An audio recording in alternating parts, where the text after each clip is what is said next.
Haz Producciones presenta Cara a Cara con Rosalía.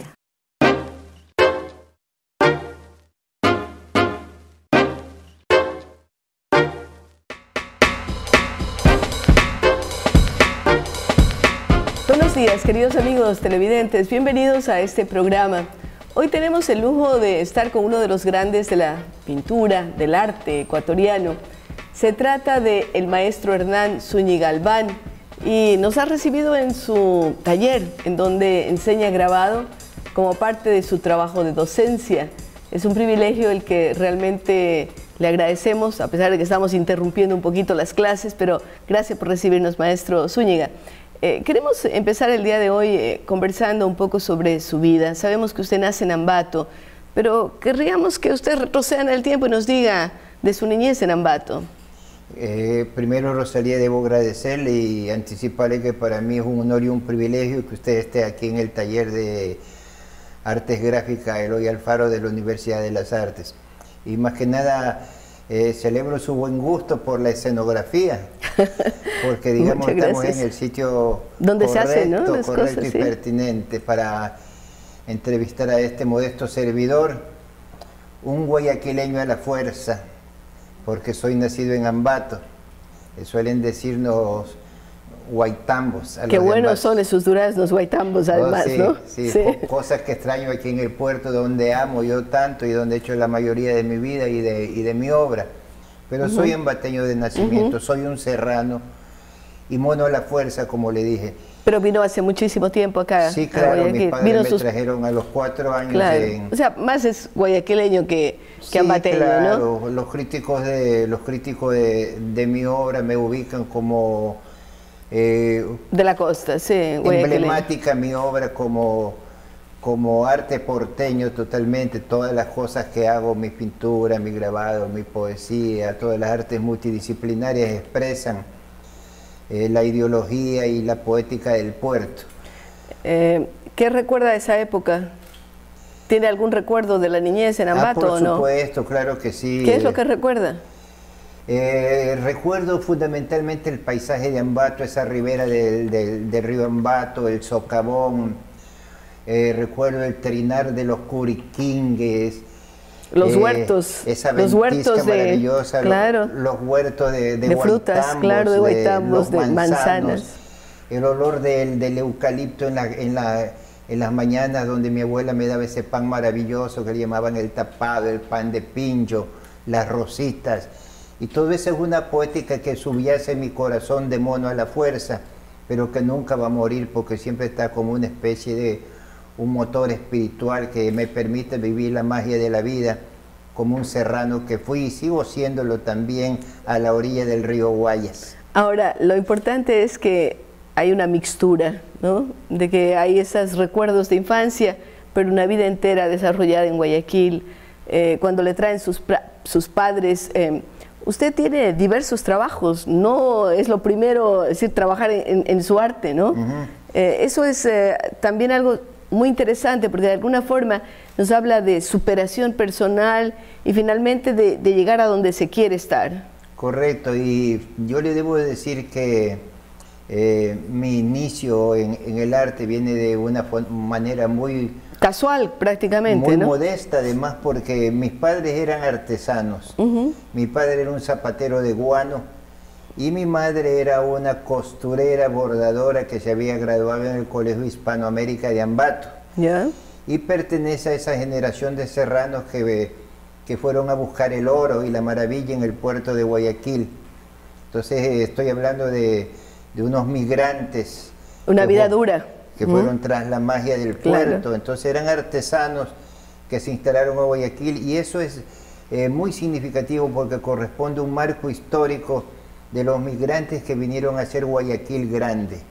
Entonces en esa generación vine yo a los 4 años y de respirar el aire de ambateño vine pues al calor del trópico y adaptarme a eso, y aquí me tiene trabajando feliz. ¿En qué trabajó usted cuando ya se hizo adolescente?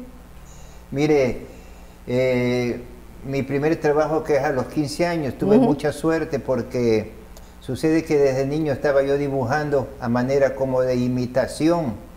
Digamos que por ósmosis empecé a diseñar porque yo veía a mi padre diseñar. ¿Y usted trabajaba para una empresa textil? ¿Cómo no? Sí. Claro, ya empezó muy temprano, ¿sí? Ese fue mi primer trabajo porque una vecina había visto que un chiquillo dibujaba ahí siempre, entonces debe haber notado una especie como de pasión y entrega compulsiva y me ofrecieron un trabajo que era hacer dibujos para estampados textiles y eso fue una maravilla porque yo sentí que alcancé el cielo porque estaba haciendo lo que me encantaba hacer y para mí no constituyó un trabajo sino un placer estético.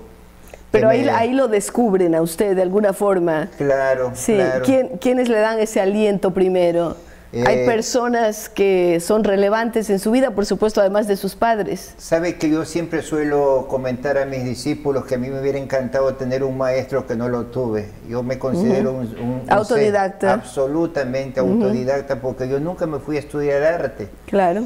Más bien mis padres, siendo unos comerciantes prósperos, lo que hicieron fue matricularme en un colegio para que me hiciera contador y posiblemente economista. Para que le lleve las cuentas, ¿no? Claro. Gracias a Dios que nos hizo economista usted, pero no vamos a hablar de eso. Entonces, pero usted conoció a alguna gente, a Medardo Paz Domínguez, profesor de la escuela municipal, de alguna forma usted empieza a relacionarse ya con otro mundo, no solamente el de los artesanos, sino también el de los artistas. Creo que el arte en general tiene elementos existenciales que resultan una magia.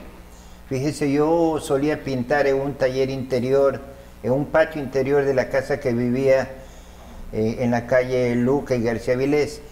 Y un día estando yo pintando frente al Caballete, yo siendo un adolescente de 15 años, pasó un hombre y me vio pintando ahí y me dijo, oye, chico, ¿tú eres estudiante de Bellas Artes? Le dije, no soy estudiante.